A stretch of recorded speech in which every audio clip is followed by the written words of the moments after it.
거룩한 주일 믿음으로 주의 전 올라와 예배하는 여러분에게 하나님의 은혜가 충만하기를 주의 이름으로 축원합니다. 오늘은 보이지 않아도 믿으라 한번 따라하겠습니다. 보이지 않아도 믿으라. 옆 분하고 얼굴 보고 한번 인사해 보세요. 산소가 보이지 않아도 있는 것처럼 믿으십시오. 이 세상에 법칙이 있습니다. 그리고 하늘나라의 법칙이 있습니다. 우리가 이 세상의 법칙을 하늘나라로 대비하면 분자가 생기고, 하늘나라의 법칙을 이 세상에 가져와서 우리가 믿으려고 하면 충돌이 생기고 혼돈이 생깁니다. 하나님 나라에서 기적은 그렇게 중요하지 않습니다. 그렇지만 하나님의 나라의 기적을 이 세상에 가져오면 엄청납니다. 우리가 다 받아들일 수 없는 세계가 있기 때문입니다. 왜 그러합니까? 이 세상은 이성과 합리적으로 기초를 갖고 있기 때문입니다. 하지만 하나님 나라의 기초는 믿음입니다. 하나님 나라의 기초는 믿음입니다. 우리 어릴 때부터 이성과 합리적 논리적인 상식을 추구하도록 교육을 받고 훈련을 받아왔습니다. 그래서 그런 것에 우리는 익숙합니다. 하지만 그런 것으로 하나님의 나라를 이해하려고 하면 갈등과 고민이 따라옵니다. 구원은 세상 법칙과 세상 방법에 있지 않습니다. 세상의 원리에 따라 구원이 만들어지지 않기 때문입니다. 율법을 따라 구원을 얻고 의로워지는 것이 아닙니다. 믿음으로 말미암아 의로워집니다. 아멘이시죠? 하나님 나라의 질서에 따라서 구원이 이루어지는 것입니다. 그런데 한 가지 고민이 생기는 것입니다. 구원은 이렇게 이루어졌는데 축복은 어떻게 되는 것인가? 우리가 구원을 받고 영원한 생명을 얻는 것도 아주 중요하게 생각하지만 이 땅에 사는 날 동안에 많은 사람들이 큰 축복을 받는 게 더 관심이 있을 거예요. 재물의 복, 자녀들에 대한 복, 또 건강의 복, 이런 것에 많은 분들이 관심이 높죠. 구원이 행함으로 얻지 못하는 것처럼 축복도 행함으로 받는 것이 아니고 믿음으로 받습니다. 다 믿음으로 받는 것입니다. 거기에 뒷받침해 주는 말씀이 오늘 읽은 로마서 4장 13절입니다. 다 함께 크게 읽어봅니다. 시작. 아브라함이나 그 후손에게 세상의 상속자가 되리라고 하신 언약은 율법으로 말미암은 것이 아니요 오직 믿음의 의로 말미암은 것이니라. 상속자가 되는 것도 노력으로 되는 것이 아닙니다. 상속자가 되는 것도 선택하시는 분이 계셔야 되고 선택받아야 되는 것입니다. 누구에게 재산을 상속해 주죠? 자녀에게 상속을 해줍니다. 옛날에는 아들에게 다 줬지만 요즘은 n분의 1로 딱 나눠주잖아요. 좋은 세상이 됐다고 생각합니다. 좋습니다. 구원 역시 노력해서 얻는 것이 아니라 하나님의 자녀가 되었기 때문에 은혜와 구원과 축복을 받는 것을 꼭 알아야 됩니다. 다 믿음으로 받는 것입니다. 만약 이 모든 것들이 율법으로 말미암는 것이라면 우리의 믿음은 헛것이 될 것입니다. 여기에 대한 말씀을 바울이 14절에서 기록하고 있는데 이쪽에 있는 교우들이 한번 읽어보세요. 시작.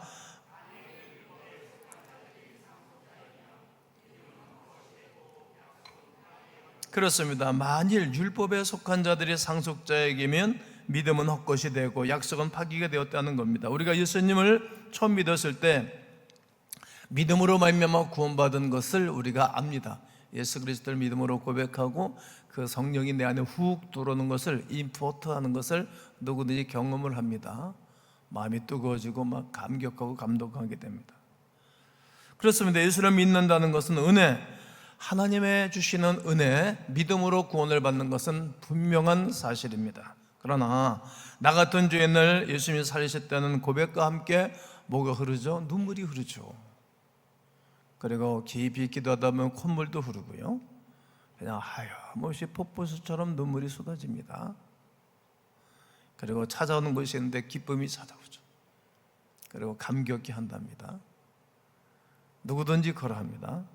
그런데 이 한참 지나가다 보면 기쁨을 잃어먹는 거예요. 감격을 잃어먹는 것입니다.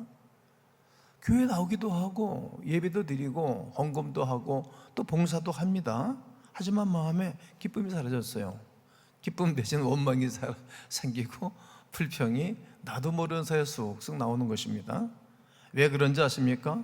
아주 사실이 간단합니다. 처음에는 믿음으로 구원을 얻었는데 이 믿음을 얻고 나서 다시 율법으로 돌아갔기 때문입니다. 옛날로 돌아간 거예요. 우리가 보는 눈이 이렇게 율법적으로 보고, 보는 눈이 도덕적으로 보고, 보는 눈이 윤리적으로 보니까 나도 모르는 사이에 막 다니면서 길거리를 다니면서도 불평이 쏟아져 나오고, 차를 운전하고 가면서도 불평이 쏟아져 나오고, 가정에서도 그러고, 어딜 가나 감사와 기쁨보다는 원망과 불평이 우리를 사로잡는 것입니다. 우리는 원래 율법, 합리, 상식, 이성, 논리에 익숙한 사람들입니다. 그래서 옛날로 다시 돌아가는 것입니다. 그런 분들이 많죠. 결혼하기 전에는 아주 좋은 관계에 있다가 결혼하고 나면 옛날로 다시 돌아가는 거예요. 그래 때문에 쏘갔다, 실망됐다 그러고 투닥투닥 말다툼을 하고 그러지 않습니까? 은혜의 상열에는 감격과 눈물과 기쁨이 있지만 율법의 상열에는 의무와 부담감과 피곤함과 경쟁만 따릅니다. 자기 행위를 계속 강조하는 것입니다. 여러분, 어디를 가나 자기 행위를 강조하고 그러다 보면 상대들을 무시하는 거예요. 너는 왜 이렇게 하냐? 너 왜 이렇게 저렇게 하냐? 너 왜 이렇게 실력이 없냐? 너 이렇게 왜 성과가 없냐? 물론 이런 것이 중요하지만, 이 세상에는 경쟁 사회를 붙이는 것이 중요하지만, 그렇게 되면 어디 가나 행복감이 떨어지고 뚝뚝 떨어지는 것입니다. 하다못해 집에서도, 부부끼리도, 부모와 자녀끼리도, 교회 안에서도 그런 삶으로 바뀌어지는 것입니다. 공짜로 예수 믿는다는 사실이 내 일상과 경험, 지금까지 배웠던 교육에 위배하기 때문에 그런 것입니다. 다시 옛날로 돌아가는 것입니다. 따라서 다시 옛날의 행위로 돌아가고자 하는 마음이 우리에게 있는 것입니다. 그래서 내가 잘하면 기쁨이 있고, 내가 잘못하면 기쁨이 사라지는 것입니다. 모든 것을 보상받으려 하기 때문에 비교하려 하는 것입니다. 그래서 자기 자신도 모르는 사이에 피곤과 갈등과 고민이 쌓이는 것입니다. 거기에 대해서 오늘 본문 바울이 16절에서 잘 말해주고 있습니다. 우리 16절에 있는 말씀, 우리 이쪽에 있는 교우들이 크게 한번 읽어보세요. 시작. 그러므로 상속자가 되는 그것이 은혜에 속하기 위하여 믿음으로 되나니 이는 그 약속을 그 모든 후손에게 굳게 하려 하심이라. 율법에 속한 자에게 뿐만 아니라 아브라함의 믿음에 속한 자에게도 그러하니 아브라함은 우리 모든 사람의 조상이라. 성도 여러분, 다시 말씀을 드립니다. 내가 아버지의 재산을 상속받는 것은 그의 자녀이기 때문에 받는 것입니다. 다른 의리를 내놓으면 받을 수가 없습니다. 그동안의 부모로부터 받은 것이 엄청나게 많은, 뭘 또 달라는 거냐? 또 아버지도 자식에게 율법적으로 대하면 넌 말이야 나한테 받을 자격이 없어. 그동안 내가 너한테 준 게 얼마나 많은데 또 달라는 거니? 또 아들 입장에서, 또 딸 입장에서 어머니와 아버지와 자기를 비교해보면 뭐 해드리는 게 아무것도 없어. 늘 받기만 하니까 늘 미안하고 죄송하기만 해요. 달라고 할 자격이 없어요. 아무것도 없어요. 그런데 상속을 받는 이유는 뭡니까? 그냥 자녀이기 때문에 그런 것입니다. 아들이기 때문이고 딸이기 때문에 그런 것입니다. 여러분, 우리가 공부를 잘하고 똑똑해서 우리가 선행을 해서 받는 것이 아닙니다. 부모가 자녀를 사랑하는데 무슨 조건이 있습니까? 우리같이 별로 잘한 것이 없는 사람들에게는 조건이 없어요. 그냥 고맙고 감사한 것 뿐이지. 여러분은 뭐 다 잘하셨기 때문에 받을 조건이 있고, 뭐 부모에게 대들 조건도 따지겠지만, 나는 우리 부모한테 한 번도 대든 적이 없어요. 한 번도 없어요. 마음속으로도 반기를 든 적이 없어요. 우리 아버지한테. 저는 마음속으로도 우리 형님들한테 반기를 든 적이 없어요. 잘하는 게 있어야지. 그냥 고마운 것뿐인 거예요. 우리 아버지인 것이, 우리 어머니인 것이, 우리 형님인 것이 그냥 고맙고 감사한 것뿐이었어요. 부모가 자녀를 사랑하는데 무슨 조건이 있겠습니까? 조건 내걸었습니까? 뭐 부모가 자녀에게 밥값 내라, 뭐 옷값 내라, 그동안 너에게 투자한 돈 내놔, 내가 너한테 엄청나게 공부시켜 돈이 투자됐는데 이자 다 계산해서 내놔. 그런 부모가 있습니까? 하나도 없을 거라고 생각합니다. 율법은 내가 너를 위해 얼마나 고생했는데 라고 보상을 요구하는 것이 율법입니다. 우리 신앙생활을 잘 드러내는 예시입니다. 우리는 자꾸 밥값 내고 밥을 먹겠다고 이렇게 생각하고 사는 거예요. 은혜로 구원을 주셨는데 자꾸 율법으로 바꾸고 따지고 고치고 계산하고 변명하고 이성적인 논리를 가지고 상대를 대하는 것입니다. 만약에 그런 자세로 우리가 사는 그 자세로 하나님이 우리에게 그런 자세로 우리에게 다가오셔서 찾아오신다면 우리는 숨 막힐 거예요. 할 말이 없을 거예요. 그냥 큰 연자맷돌이 우리 심장을 줄르치 눌러가지고 호흡도 하지 못하고 그냥 갈비뼈 폭삭 부러져가지고 그냥 고사하고 말 것입니다. 근데 하나님은 우리에게 그런 것을 요구하거나 말씀하지 않는 것입니다. 우리를 상속자로 주신 것은 믿음으로 은혜로 된 것입니다. 율법으로 된 것이 아닙니다. 특별히 행위로 된 것이 아닌 것입니다. 그냥 하나님의 은혜로 그 큰 사랑 내 마음속에 그 큰 사랑으로 이루어진 것입니다. 믿는 자에게 주신 이 구원은 율법을 가진 자에게도 율법을 갖지 못한 자에게도 똑같이 구원입니다. 다시 말하면 이스라엘에게도 이방인에게도 야만인에게도 헬라인에게도 누구든지 차별이 없다는 거예요. 따라서 아브라함은 하나님 앞에서 믿음의 조상이 된 것입니다. 이 구원은 실로 감격스럽고 놀라운 것입니다. 아브라함 입장에서 보게 되어지면 어떻게 이렇게 나 같은 사람을 부르셨나. 우상을 만들어서 밥을 먹고 살고 우상을 만들어서 부자가 된 아버지 밑에서 산 것이 실은 부끄러운 거지.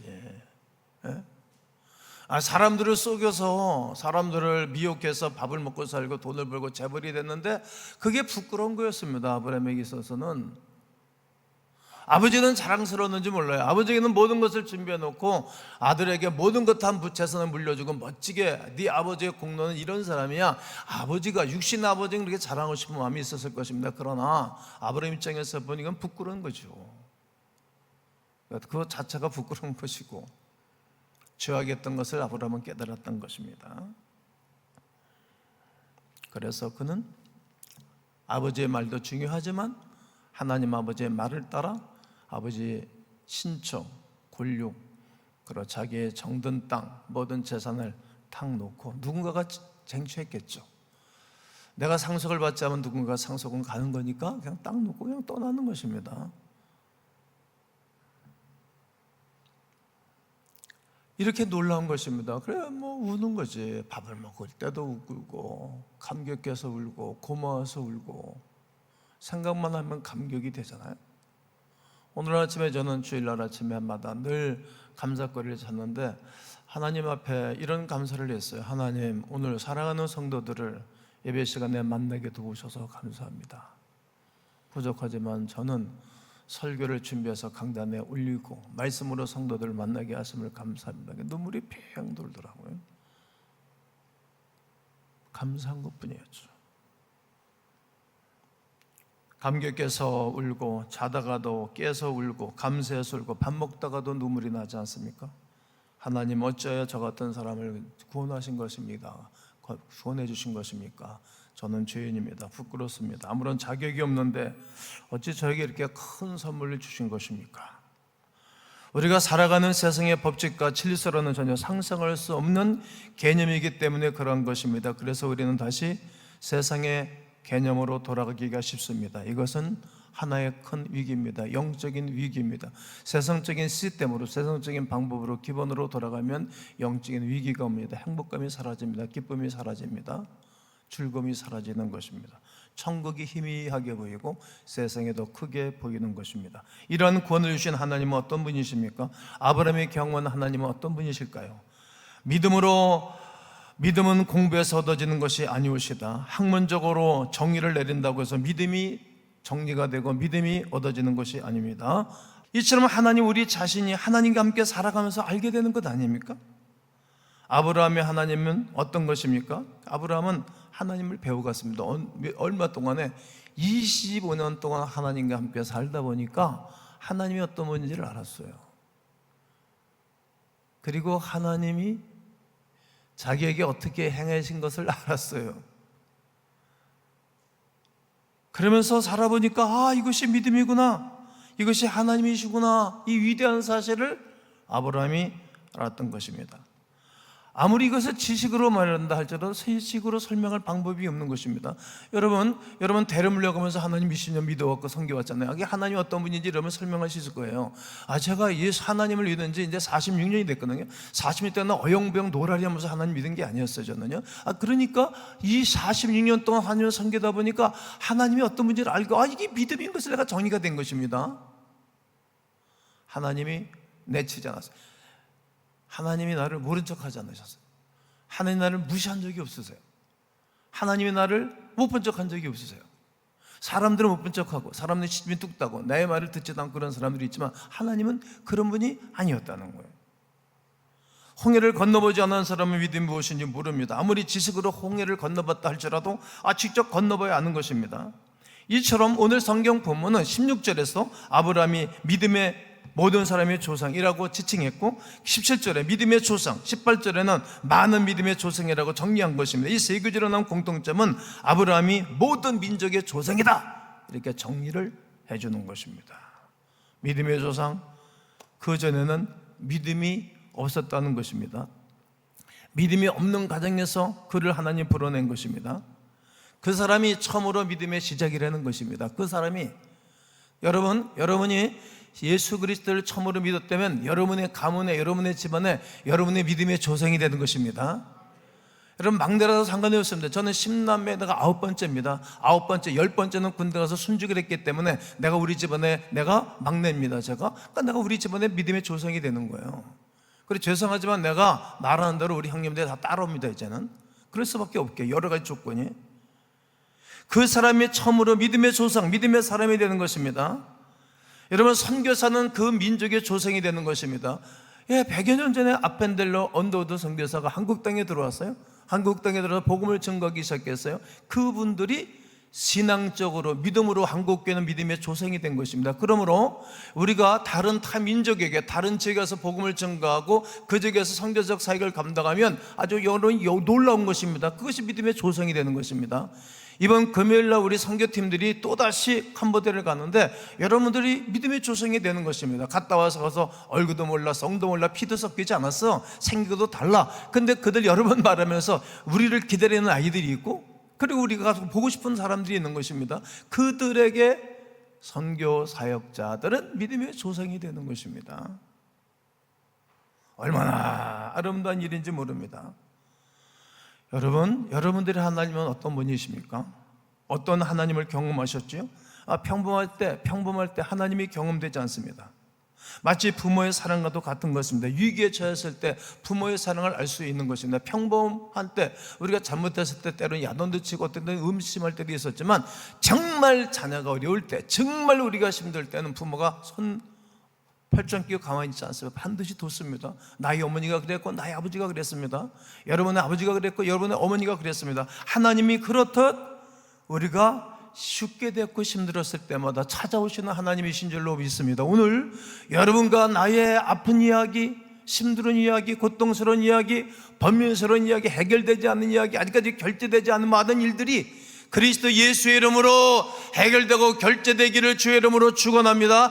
그렇게 될 것입니다. 여러분 우리가 부모들을 얼마나 속삭였는지 몰라요. 그렇지만 오늘 우리가 기성세대가 되어서 자녀를 낳고 기르고 성숙했어요. 이처럼 여러분들의 자녀들을 향해서 믿어주는 거예요. 내가 변한 것처럼 우리 아이들도 변할 것을 믿는 거예요. 그것이 어떤 신앙입니까? 죽은 자를 살리심이 없는 것이 있는 것 같이 부르신 하나님을 아브라함은 25년 차를 지나가면서 깨달은 것입니다. 그 첫 번째가 죽은 자를 살리신 하나님으로 믿는 것입니다. 죽은 자를 살리신 하나님은 살아가 태가 없는데도, 오늘 성경 본문은 태가 없는데도 이렇게 본문을 기록하고 있어요. 태가 있긴 있는데 말라붙은 거지, 없어진 것처럼 돼버렸어요. 그것을 보고 죽은 자를 살리시는 하나님을 알게 되고 보게 된 것입니다. 이삭을 제물로 드릴 때도 백세가 된 자기 아들의 심장을 칼로 찔러서 번제로 드리려고 했습니다. 그때 하나님은 천사를 보내서 그 아이에게 손을 대지 말라. 한번 따라해 보실까요? 그 아이에게 손을 대지 말라. 그 말씀이 창세기 22장 12절에 있는데 온 성도님들이 같이 한번 읽겠습니다. 시작. 사자가 이르시되 그 아이에게 네 손을 대지 말라. 그에게 아무 일도 하지 말라. 네가 내 아들 내 독자까지도 내게 아끼지 아니하였으니 내가 이제야 네가 하나님을 경외하는 줄을 아노라. 네 독자까지도 내게 아끼지 아니하였으니 나는 이제 네가 나를 네 믿음을 내가 보았다. 이것이 믿음입니다. 온몸에 전율이 느껴지지 않습니까? 믿음은 이렇게 전율을 느끼는 것입니다. 나도 스스로 믿음의 전율을 느끼고 나를 바라보고 있는 사람도 전율을 느껴야 되는 것이거든요. 지난주 철예배 시간에 여러분 소원이 이루어지면 생명나무라 이런 설교를 결론을 지었잖아요. 생명나무, 나무는 사람입니다. 사물나무. 소원이 이루어진 사람은 자기가 일단 살아나고 옆에 있는 사람이 살아나는 거예요. 왜? 나무에게는 열매가 있잖아요. 열매를 계속 주는 거예요. 흘려보내는 거예요. 당신도 흘려보내고 당신도 흘려보내고. 어디를 가나 생명나무 같은 사람들이 있어요. 그러나 어디를 가나 가시나무 같은 사람이 있어요. 도대체 줄 줄을 몰라. 매일 칼질만 해가, 내일 찌르기만 해, 내일 늘 기분 나쁘게 해. 도대체 영양가가 없는 사람들이 많이 있어요. 있지요. 그런데 소원이 이루어지면 그 사람이 생명나무라는 거예요. 아브라함이 이제 생명나무로 가는 거예요. 다윗이 생명나무가 된 거예요. 솔로몬이 생명나무가 된 거예요. 모세가 생명나무가 된 것이고 여호수아가 생명나무가 된 것이고 이 김동희 목사가 생명나무가 되는 것입니다. 가는 곳마다 사람들을 살려내는 생명나무가 되는 것입니다. 죽은 태가 살아난 거예요. 이제 이 사람이 생명나무인 거예요. 아브라함이 생명나무인 거예요. 지금 그가 이 땅에 살다가 이미 간 사람이고 하늘나라에 가 있는데 지금 나는 그 생명나무는 아브라함을 들어가면서 설명하면서 우리가 믿음을 설명하겠다는 거죠. 이게 생명나무인 거예요. 생명나무. 오늘 4장 10절 하반절에 보면 죽은 자를 살리시며 없는 것을 있게 하신 하나님으로 부르셨다는 거예요. 히브리서 11장 1절에 믿음은 바라는 것들의 실상이요 보지 못하는 것들의 증거라고 분명히 믿음장에서 바울은 기록하고 있습니다. 우리가 믿음이 있다면 무엇이 그 증거일까요? 상식적으로 아는 것, 계산적인 것, 누가 봐도 다 이해할 수 있는 것들이 무슨 믿음입니까? 그건 믿음이 아닙니다. 그게 무슨 믿음입니까? 그것은 상식입니다. 지식일 수도 있습니다. 이 상식을 가지고 자꾸만 믿음이라고 고집피는 거예요. 이것은 착각입니다. 우리는 믿음으로 모든 세계가 하나님의 말씀으로 지어준 줄을 믿는 것입니다. 여러분, 보이지 않는 영원한 세계가 큰 거예요. 보이지 아니하시는 하나님이 크시고 보이지 않는 영원한 천국의 큰 세계가 여러분들에게 있습니다. 지금 누리고 사는 그 세계가 큰 것입니까? 앞으로 하나님 주실 그 세계가 큰 것입니까? 미래를 위해서 사는 사람들 아닙니까? 성경은 그렇게 말하는 것입니다. 세상 사람들은 아무것도 보지 못하지만 믿음의 사람들은 무엇인가를 보는 것입니다. 그것을 가리켜 비전이라고 말합니다. 하나님 마음의 일부분을 느끼고 추구하지요. 현실을 추구하는 것이 아니라 비전을 추구하는 것입니다. 그 사람을 가리켜 믿음의 사람이라고 성숙하게 말하는 것입니다. 노아나 모세나 아브라함은 우리 생각하기에 좀 황당한 분들이었습니다. 어떤 의미에서 노아 할아버지는 이게 미친 영감 아니야? 그럴 수 있죠. 우리는 이미 노아의 일생을 성경을 통해서 알아봤고 들어봤고 봐왔기 때문에 다 스토리가 머릿속에 있어서 상관이 없지만 노아라는 영감님이 오늘 이 세대에 살고 있다면 여러분 미친 영감이지. 여러분들이 한번 미친 영감이라는 말을 들을 수 있을 거예요. 아무리 삼각배도 이해가 안 되지 않습니까? 배는 어디서 만들어야 되죠? 바닷가에서 만들어야 될 것 아니겠습니까? 높은 산꼭대기에서 배를 만들다니 이게 사실 미친 영감 아니겠습니까? 이 이성과 논리적으로 맞지 않는 것입니다. 그것도 하루 이틀도 아니고 1년, 2년도 아니고 120년 동안 노아가 방주를 만들었습니다. 평생토록. 그는 그때는 나이를 많이 오래 살던 때였으니까 말이죠. 누구도 와 당신은 훌륭한 사람입니다. 와 당신은 놀라운 분입니다. 당신은 믿음의 왕 같은 사람입니다. 이렇게 칭찬해 준 사람 하나도 없습니다. 노아의 아들들 세 사람 이름이 기록하고 있지만 노아의 와이프 이름은 기록하지 않습니다. 노아의 와이프가 잘 도와주지 않았다는 거죠. 그렇지 않겠습니까? 가정사는 돌보지 않고 날마다 배만 지는다고 하니 산꼭대기에서 말도 안 되는 이야기를, 그러니까 황당한 얘기를 하니까 어쩔 수 없이 시집가서 그 사람과 한 몸이 돼서 살아서 그냥 같이 밥 먹고 살았지만 늘 그는 불판 있는 여자였다. 난 이렇게 정리를 해볼 수 있습니다. 그러나 그 사람의 그 믿음의 행위인 거예요. 그 믿음의 사람 아니겠습니까? 모세 역시 하나님이 200만 명을 데리고 출애굽을 시켜가지고 하나님이 홍해 앞으로 이끌어간 겁니다. 모세가 이끌어간 게 아닙니다. 그런데 이 홍해 앞에 이르렀을 때 뒤에서 갑자기 하나님이 이 바로 왕의 마음을 흥분을 시켜가지고 격동을 시켜가지고 이스라엘 백성들을 추격하게 만드는 것입니다. 뭐 이럴 수도 없고 저럴 수도 없고 진퇴양난일 때 여러분, 하나님의 사람 모세가 기도하는 거예요. 기도할 때 홍해 바다가 갈라질 줄은 아무도 몰랐던 겁니다. 모세도 실은 몰랐던 겁니다. 하나님이 말씀하셨기 때문에 거기까지 이끌어가고, 하나님이 말씀하셨기 때문에 뭐라고 기도하면 된다고 말씀하시기 때문에 그냥 양손을 들고 한쪽은 바다를 향해서 한쪽은 지팡이를 들고 그냥 기도한 것이나 바위 맞도록 기도한 것뿐입니다. 모세가 한 것은 그냥 기도한 것뿐이었어요. 더도 아니고 덜도 아니고 한 것이 없습니다.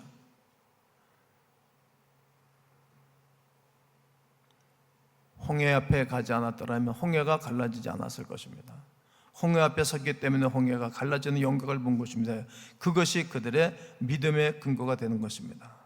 이 모든 것이 이스라엘 사람들에게 믿음의 도전이었다는 사실입니다. 이런 사람들을 가리켜 믿음의 사람, 믿음의 조상이라고 말하는 것입니다. 아버지는 좀 이렇게 기도응답을 받고 하나님의 역사하심이 있어야 아들들에게 할 말이 있는 것 아닙니까? 딸들에게 할 말이 있는 것 아닙니까?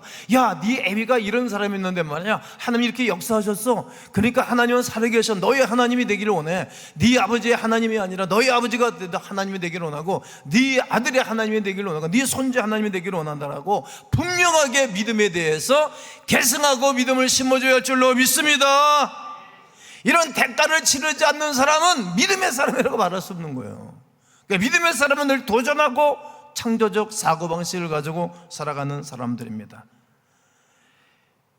로마서 4장 19절과 22절 오늘 말씀을 또 한번 읽겠습니다. 다 함께 읽겠습니다. 시작. 그가 백선화되어 자기 몸이 죽은 것 같고 살의 태가 죽은 것 같음을 알고도 믿음이 약해지지 아니하고 믿음이 없어 하나님의 약속을 의심하지 않고 믿음으로 견고해져서 하나님께 영광을 돌리며 약속하신 그것을 또한 능히 이루실 줄을 확신하셨으니 그러므로 그것이 그에게 의로 여겨졌느니라. 성경을 주의 깊게 읽어보십시오.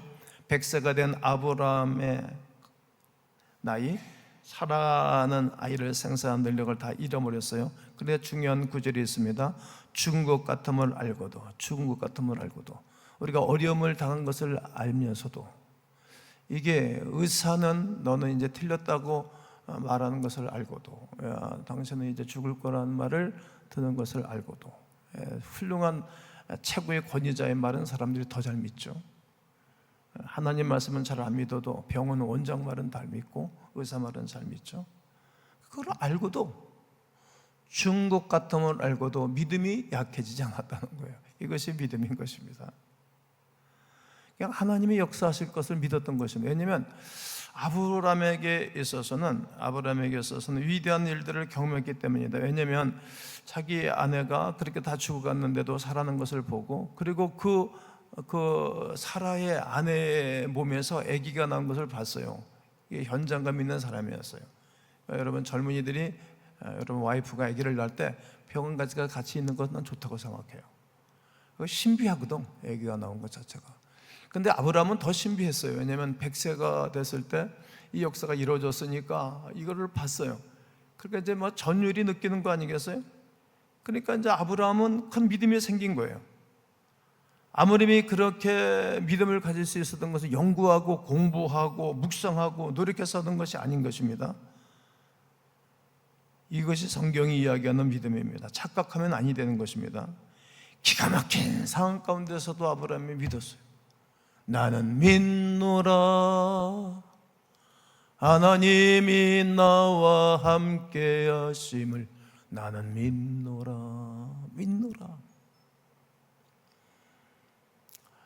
아브라함이 25년 동안 하나님을 섬기는 가운데 갈등이 있었어요. 번민이 있었어요. 힘이 들었어요. 왜냐하면 이게 빨리 이루어지지 않냐니까.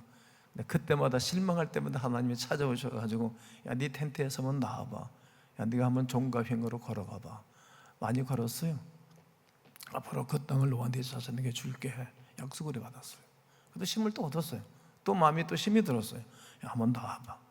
야, 바닷가에 뭐가 있니? 모래가 있죠. 야, 나 앞으로 너와 네 자손들이 바닷가에 모래처럼 많게 될 거야. 또 힘을 얻었어요.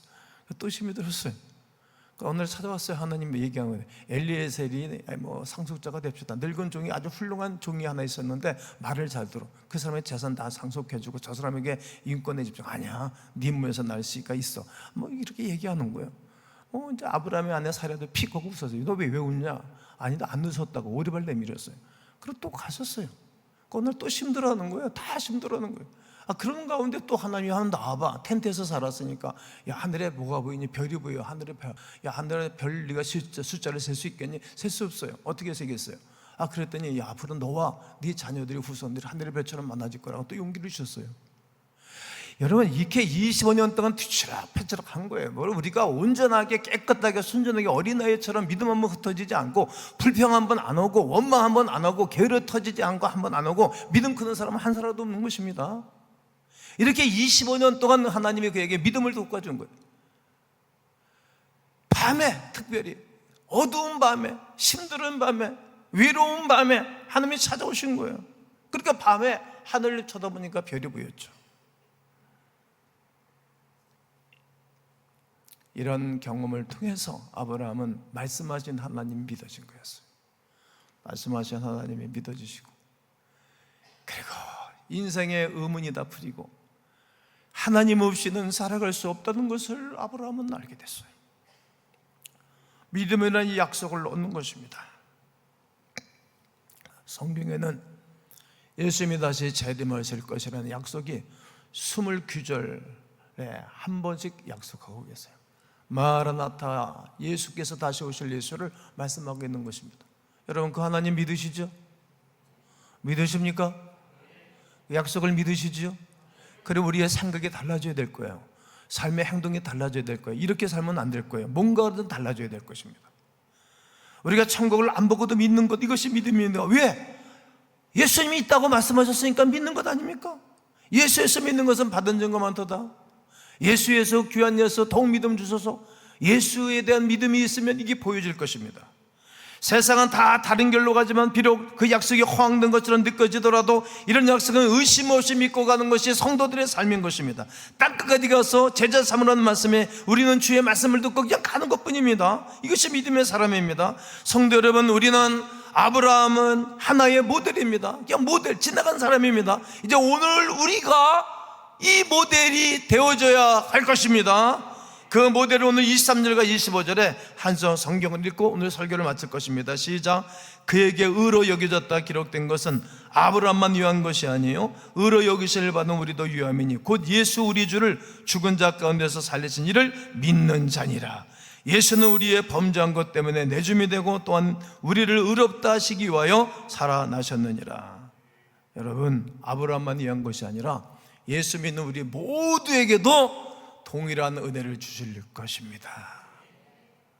우리에게는 오늘 죽은 자를 살리신 하나님, 없는 것을 있게 하신 하나님, 보이지 아니라도 함께 하시는 하나님을 믿는 믿음으로 이 세상을 살고 그리고 승리의 삶을 사시고 여러분 모두가 믿음의 조상들이 되시기를 주님의 이름으로 축원합니다.